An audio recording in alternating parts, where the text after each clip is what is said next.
Dilihat dari picture message-nya atau profil picture-nya, ini udah jelas sebenarnya anaknya ini kenapa gitu, atau orang yang punya ini sebenarnya sifatnya apa. Dia sengaja pakai simbol pork festival, festival makanan babi. Nah, apa yang disebut Fufafa ini memang menurut saya sudah di luar nalar manusia. Kestabilan politik ini kelihatan sekali mau dijaga dengan rapi. Kita tahu sekarang ada kantor komunikasi presiden yang lebih rapi dengan segala macam ininya ya, jajarannya kita semua tahu, banyak kawan-kawan kita juga di situ. Jadi ingin dijaga betul, dan teman-teman dan ibu bapak ingat bahwa ada laporan juga bahwa ada permintaan misalnya kepada Komnas HAM, paling tidak itulah yang diberitakan oleh Tempo, meminta supaya kasusnya Cak Munir itu jangan diapa-apain dulu paling tidak sampai 100 hari. Jadi mau dijaga betul kestabilan politik dalam tanda kutip.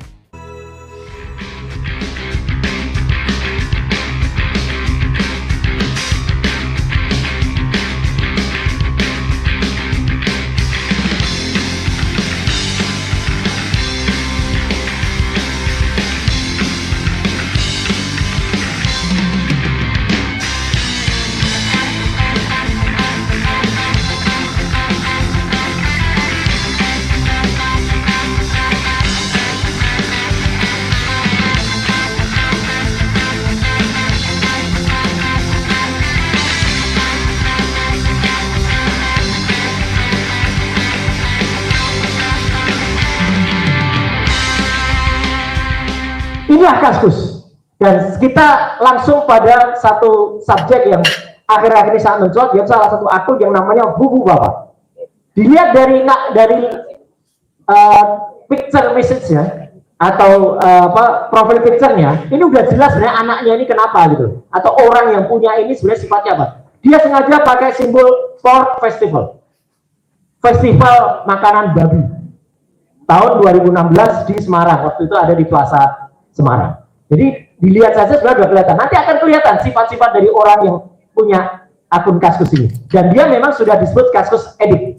Kalau Kaskus yang masih awal, dia Kaskuser namanya. Tapi kalau sudah edik, itu berarti tiap hari bisa posting banyak. Lanjut, next. Dia juga punya akun, namanya Cilipari. Cilipari itu juga ada akun di Kaskus, tapi tidak terlalu aktif. Lanjut, next. Nah, saya akan menunjukkan kalau sementara ini banyak hoax yang mengatakan kita ini para pejuang ini hanya omong-omong saja. Silahkan lihat presentasi ini. Nanti ini benar-benar ilmiah dan siap diuji coba. Ya, detail banget. Jadi, pertama kali adalah ini ada akun namanya RKGBRN. Siapa RKGBRN? Dilihat dari kata-kata yang jelas. Jadi ada yang tanya, RKGBRN, Gibran, dia kabarmu? Gak ikut kampanye Papa Tercinta di Jakarta. Ini 2012. RKGBRN adalah Gibran. Clear. Dan ini banyak sekali. Ya, saya contohkan satu aja. Next. Nah, apa yang disebut Fufafa ini memang menurut saya sudah di luar nalar manusia. Dia pernah nulis Fufafa ini tahun 2014. Saya lagi membayangkan Prabowo mendaki Semeru. Terus pas menunjuk dia mengibarkan bendera merah putih, lalu berteriak titik gitu ya. Kembalilah ke pelukanku. Terus habis itu dia gelinding ke bawah seperti seekor landak. Pas sampai di bawah dia langsung membeli jagung bakar. Saya bukan psikolog apalagi psikiater, karena Dr. Tifa pernah menjelaskan makna ini. Orang yang menulis seperti ini orang yang sakit jiwa. Iya, nggak jelas ini pikirannya. Lanjut, next. Ini dia nulis 2014 Agustus. Udah dibela-belain jadi mualaf, malah dicerain istri, punya anak homo, tinggal satu, gagalnya pres, silahkan dibaca. Ya, saya aja nggak kuat sampai baca Pak Edi. Ya. Lanjut, next. Nah, ini nggak usah saya baca semua ya, tapi kotor sekali kata-katanya ya. Tuh, yang paling kanan tuh, ganteng, ya. Kiri, pengamat apa sih? Pengamat ya. Inilah tulisan-tulisan dari Fufafa. Lanjut. Saya nggak perlu bacakan semua, nanti copy aja. Ini sudah saya kumpulin biar gampang. Kalau Prabowo buta hatinya, kalau gua jadi Najwa, gua tampolin satu-satu orangnya Prabowo. Terus ini ada fotonya Pak Prabowo, terus dikatakan muka pembantu itu, ya. Prabowo makan gorengan, besoknya langsung gitu. Aduh, kasar banget orangnya. Lanjut, next. Nanti tugas ini Mbak Bivitri, Kang Dedi, terus Pak Eros ini untuk mencer ini orang dengan kayak gini itu kayak apa gitu ya. Saya bawa bukti-bukti. Boleh bawa sabu asalkan seiman. Ya. Wok, goblok gitu. Itu bukan BKWK, itu hinaan untuk Pak Prabowo. Wok gitu ya. Gagal, ya. Jalan lunak KNTL itu artinya apa ya? Lunak, ya. Nggak ngerti ya. Lanjut, next. Ini bahkan menghina lambang negara kita yang waktu itu dipakai oleh Pak Prabowo, Garuda Merah. Garuda Merah adalah burung yang sedang mengalami menstruasi, ya kan? Apa yang dia tulis? Segera beli pembalut biar nggak bocor dulu, karena beliau kan sering bilang bocor Pak Prabowo. Tapi kalau beli pembalut jangan di malam hari, ntar bisa diculik kampret. Ini kan memang menyerang kepada kampret. Oh nasibku saya tidak tahu apa-apa TPID. Ingat Pak Prabowo waktu itu dikasih pertanyaan oleh Jokowi soal TPID waktu di debat Capres. Ya, coba tanya atasan saya. Jadi ini kasar banget anak ini. Terus lanjut. Nah, selain itu dia punya ketertarikan terhadap bagian tubuh wanita. Sini, coba lihat susunya. Ini ada gambar di atas sebenarnya, yang gambar seksi, tapi nggak saya tampilkan. Next, lanjut. Nah ini, saya nggak usah baca lah ya. Lanjut, next. Nah, ini adalah untuk menjelaskan. Kalau tadi RKGBRN, saya menjelaskan apa itu akun Cilipari. Cilipari adalah akunnya Gibran. Karena ada ucapan selamat juga, congrats Gibbs, putra pertama Presiden Joko Widodo dikabarkan akan meresmi mantan putri Solo. Orang ngirimnya ke Cilipari. Berarti kita sudah dapat dua identitas, RKGBRN dan Cilipari. Lanjut, next. Nah, ini juga ada yang menyerang pemerintahnya Pak Jokowi, pemerintahan, tapi dia jawab, lu tuh yang, ya. Asuh, ya. Lanjut, next. Nah, ini jadi niat dia tuh sudah kelihatan. Tanggal tua, penake ngedit foto terus nge-share berita hoax neng Kaskus. Dia lupa dia ngetiknya itu di Cilipari. Jadi dia kadang-kadang lupa ngetiknya itu di Cilipari atau di Buupapa. Dia lagi ngetik di Cilipari. Tahu siapa pemilik Cilipari? Jelas kalau ini. Nggak usah ditanyain lagi. Kalau Kaskus kan ada yang ngelak, ya. Bahkan IG-nya itu jelas Markobar 1996. Itu adalah Instagramnya Martabak Kota Barat waktu itu. Lanjut, next. Nah, negeri kian hancur, akankah Prabowo Subianto tinggal diam? Nah, terus kemudian ada sang putra mahkota, Pangeran Gemulai Didit Edi Prasetyo. Dia nulis lah, katanya pacaran sama Velove. Jangan-jangan settingan biar nggak dikatain. Ya. Next, lanjut. Jadi teman-teman, ini banyak sekali kayak gini. Supaya nggak terlalu lama, next saja. Ya. Ini silahkan dibaca. Keponakan lu juga jago acting di ranjang. Ini bukan Didit, tapi satunya. Ya, gitu. Dalam kurung Dini. Lanjut, next. Pemerintah tunjangan anak-anak istri dihapus. Salah lu sendiri jadi PNS. Kasar. Kata-kata paling banyak kata itu. Ya. KONTOL itu tadi. Lanjut, next. Nyindir Wowo cerai sama istri pas pilpres mau rujuk tapi nggak jadi anaknya. Terus next. Ini semua fakta ya Bapak dan Ibu. Jadi ini adalah yang sebagian sudah dihapus, tapi sudah sempat dikumpulkan oleh tadi BIN tadi, ya, Badan Intelijen Netizen tadi, ya. Nah ini sebenarnya nyaris. Kalau dia tambah sedikit, dia bisa kena pasal, ya. Mau lo pakai unta kayak junjungan lo ya. Tapi ini masih belum, ya masih agak tipis. Lanjut, next. Nah dia pun mengatakan Pak Prabowo itu apa? Ada di situ. Lanjut, next. Pak Habibur Rahman juga dihina.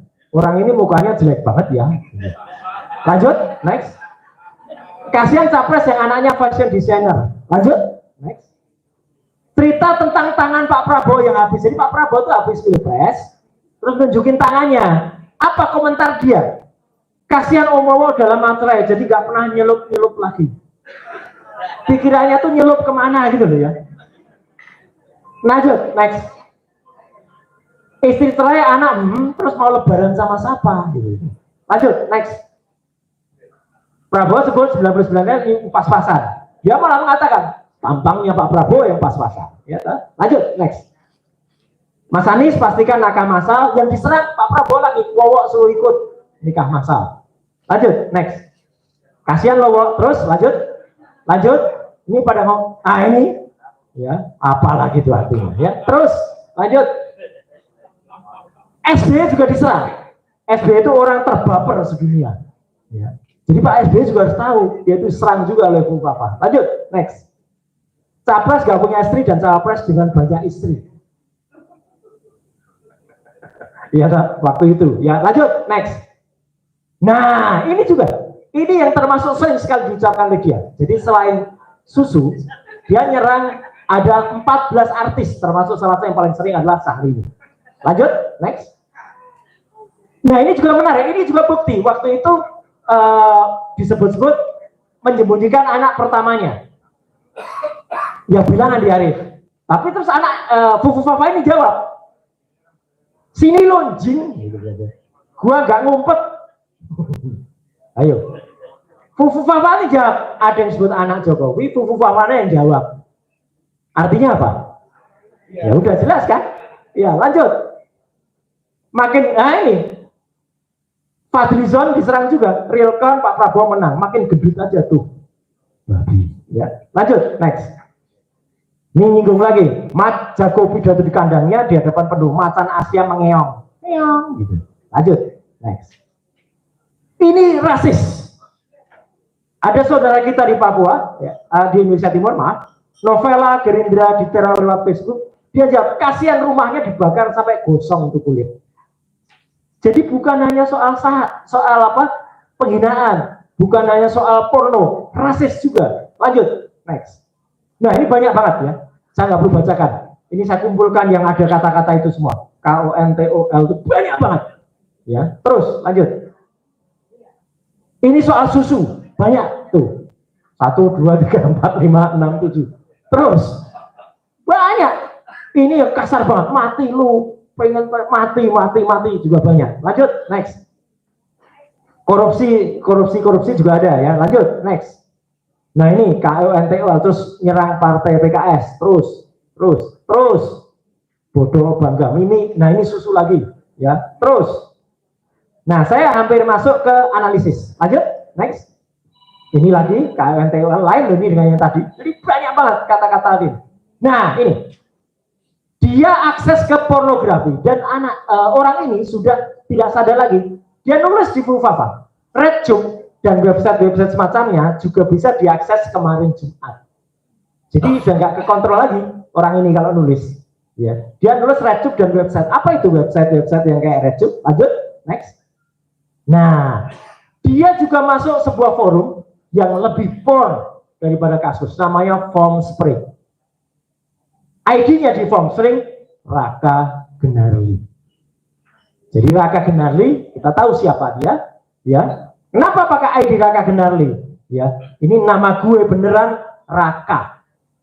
Jadi dia ngaku nama benernya dia itu ada Rakanya. Siapa yang punya nama Raka di tengah-tengahnya? Nah, itu. Lanjut, next.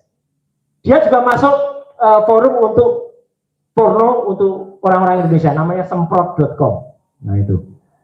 Masuk pakai akun Fufafa. Lanjut, next. Nah, teman-teman, ini agak kecil, tapi di sini kalau dilihat, inilah akses dia ke berbagai situs porno. Ada ke Spangbang, tapi yang ngetik adalah Cili Pari. Persoalannya tadi sudah diurai dengan sangat baik ya. Jadi saya nggak akan mengulang. Tadi sudah banyak sekali yang ditampilkan, semua bukti dan lain sebagainya. Dan saya setuju dengan Mas Dedi bahwa pasti Pak Prabowo bukan yang nggak tahu. Ya nggak mungkin lah, kan semua aparat negara itu lapornya kepada presiden pada akhirnya. Dan sebelum itu pun kita semua paham bahwa tangan-tangan dan jaringannya Pak Prabowo juga sangat kuat pun sebelum jadi presiden. Jadi kalau dia nggak tahu ya nggak mungkin. Nah jadi pertanyaannya adalah kenapa sampai sekarang dan sampai pelantikan belum ada tindakan apapun dari kekuasaan itu sendiri. Nah, jadi Ibu dan Bapak sekalian, saya ingin membahasnya pertama-tama dari aspek timeline dulu deh. Dari segi timeline, jangan lupa bahwa besok kita masih punya kerjaan politik yang namanya nyoblos pilkada.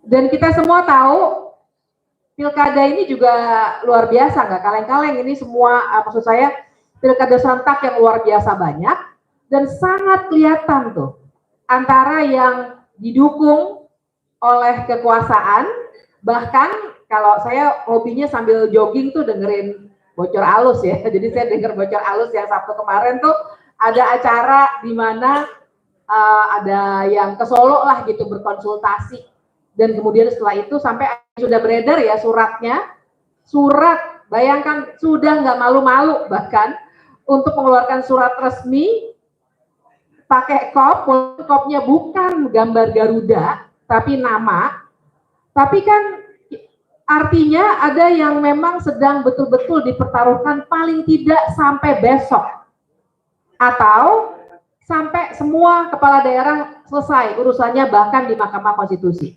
Jangan lupa nanti ada sengketa pilkada kan segala macam. Nah jadi itu satu ya timeline pertama. Timeline 1B-nya adalah kalau kita melihat, kita selalu ngitung 100 hari. 100 harinya Ibu dan Bapak sekalian dan kawan-kawan, kita harus hitung dengan memperhitungkan pilkada. Tapi juga dengan memperhitungkan aspek-aspek lainnya untuk menjaga supaya ada kestabilan politik. Paling tidak di mata pemerintah yang sekarang.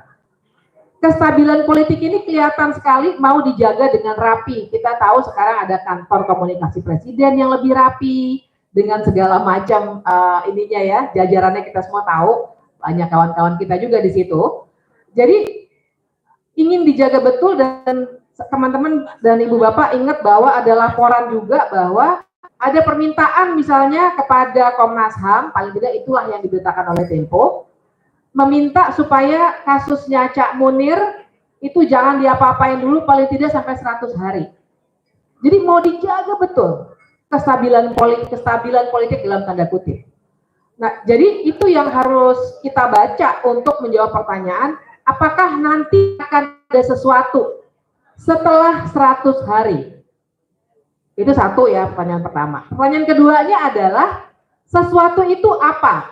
Nah, jadi yang dipaparkan oleh Mas Roy tadi, sebenarnya saya mau bilang, kita jangan berharap sama pidana, Mas Lukas. Karena kalau pidana, kita nggak akan, kita mau pakai apa, pasal apa? Penghinaan presiden.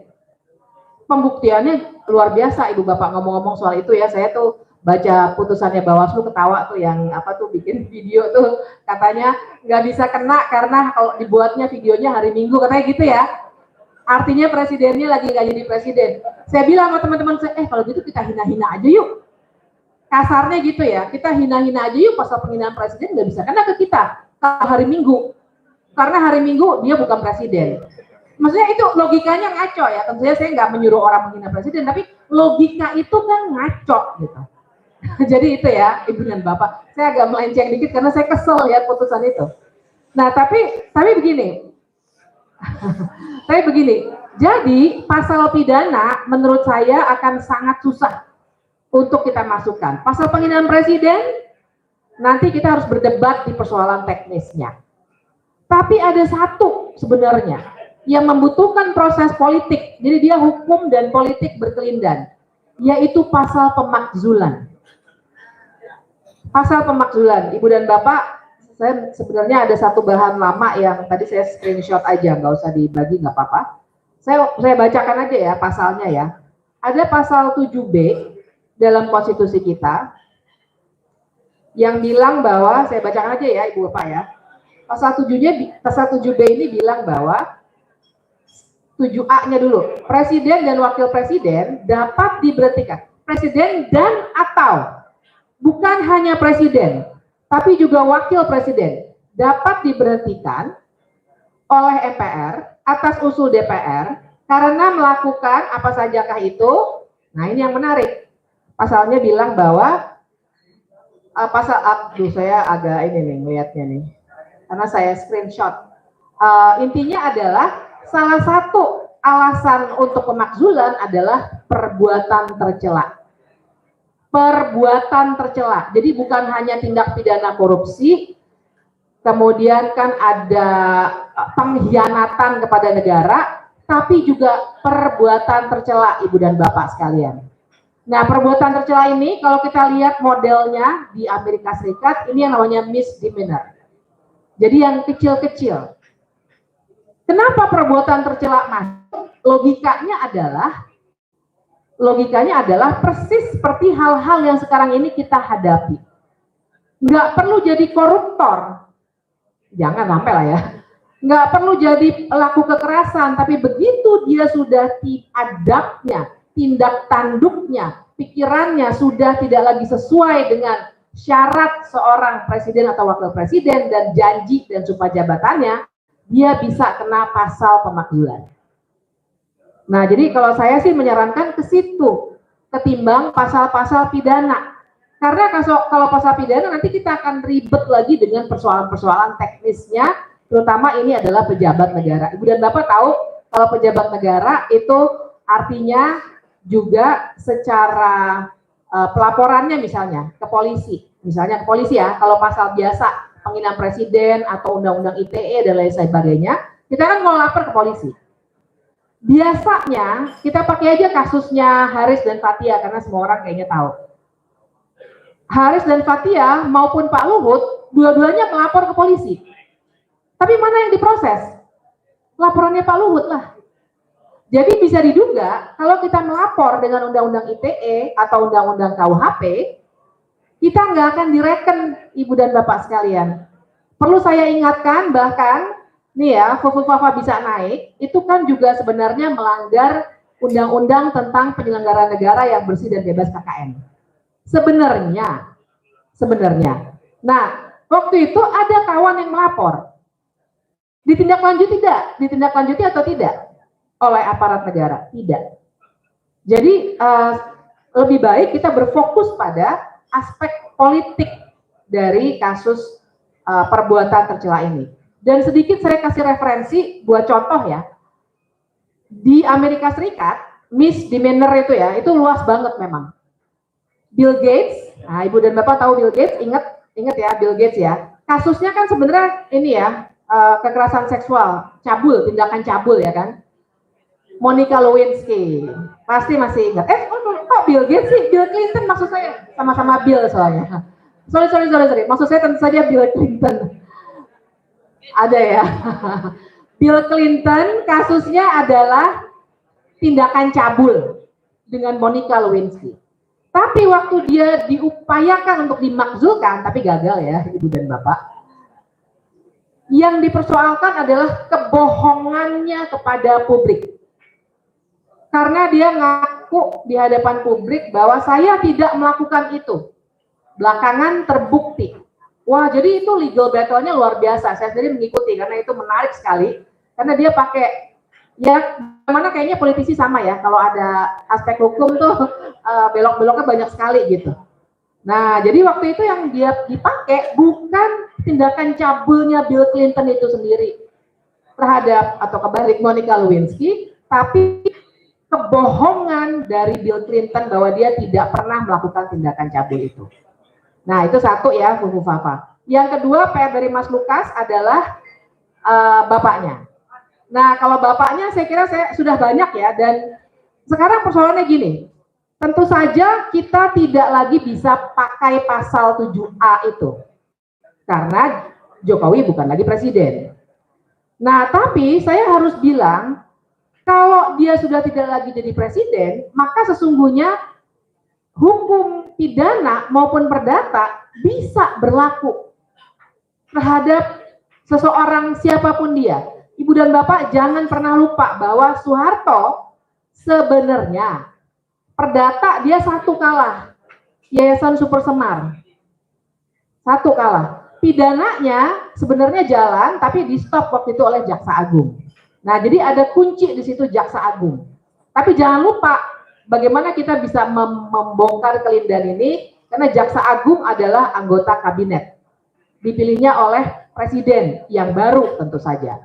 Nah, jadi mungkin barangkali sesuatu aspek politik yang nanti oleh para narasumber yang lain bisa digali lebih lanjut. Nah, sorry saya kelupaan. Untuk Fufufafa tadi tantangannya adalah prosedur. Karena tadi 7A ya alasannya perbuatan tercela. Prosedurnya adalah DPR harus bersepakat dulu 8 fraksinya untuk bilang bahwa ini ada pelanggaran konstitusi. Itu aja udah menantang pasti. Nanti Bang Deddy saya kira harus mengulasnya ini. Sangat-sangat menantang pasti. Kalau DPR setuju, DPR harus mengirimkannya ke Mahkamah Konstitusi. Mahkamah Konstitusi akan memeriksa secara hukum. Kalau terbukti, nah mungkin nanti Mas Roy bisa dipanggil oleh Mahkamah Konstitusi, maka Mahkamah Konstitusi akan ngirim balik ke DPR, kemudian DPR bikin sidang MPR, berarti DPR-nya sekarang plus DPD. 2/3 harus setuju untuk memakzulkan. Nah, jadi tantangan politiknya luar biasa besar. Tapi saya taruh aja dulu di atas meja, nanti kita diskusikan. Karena menurut saya barangkali ini juga sesuatu yang harus kita olah, bukan hanya politik formal. Tapi masuk saya poin yang berikutnya, persoalan kita adalah jangan sampai kesalahan-kesalahan baik oleh Fufu Fafa maupun oleh bapaknya itu kita diamkan dalam konteks negara hukum. Masalahnya adalah, Ibu dan Bapak, ini akan jadi presiden.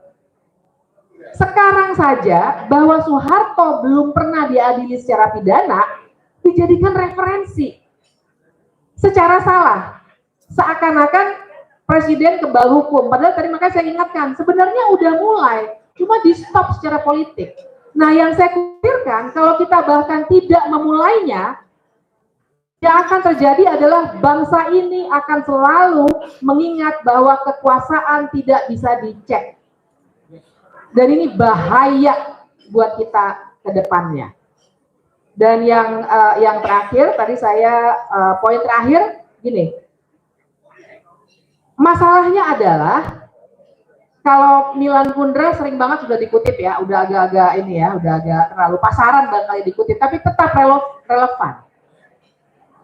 Perjuangan melawan kekuasaan adalah perjuangan melawan lupa. Nah, yang saya khawatirkan Ibu dan Bapak sekalian, secara hukum sulit, secara politik nampaknya makanan lebih menarik daripada omongan. Ya sudahlah, nggak apa-apa. Untuk yang tertarik makanan nggak apa-apa. Tapi saya mau bilang, yang saya khawatirkan kalau hal ini tidak kita narasikan terus-menerus, ini akan tenggelam. Bukan hanya secara hukum, di media sosial sampai udah ada yang nyela-nyela, oh Fufu Fafa itu Roy Suryo gitu kan. Itu kecil-kecil Ibu dan Bapak, tapi nanti kita bisa tanya lagi sama Mas Roy, bagaimana peternakan buzzer itu jalan terus. Barangkali di sini juga ada. Nah, tapi saya nggak soal kalau pada kita, saya kira kita semua udah biasa dengan itu. Persoalannya adalah sebagai bangsa. Kalau adik-adik kita, anak-anak kita, cucu kita, sampai 10-20 tahun kemudian selalu percaya bahwa kekuasaan tidak bisa diawasi, tidak bisa kena akibat hukum dan politik, bangsa ini lama-lama tidak akan bisa punya negara hukum. Dan buat saya itu yang paling berbahaya. Aja ya. Terima kasih Mbak Bivitri.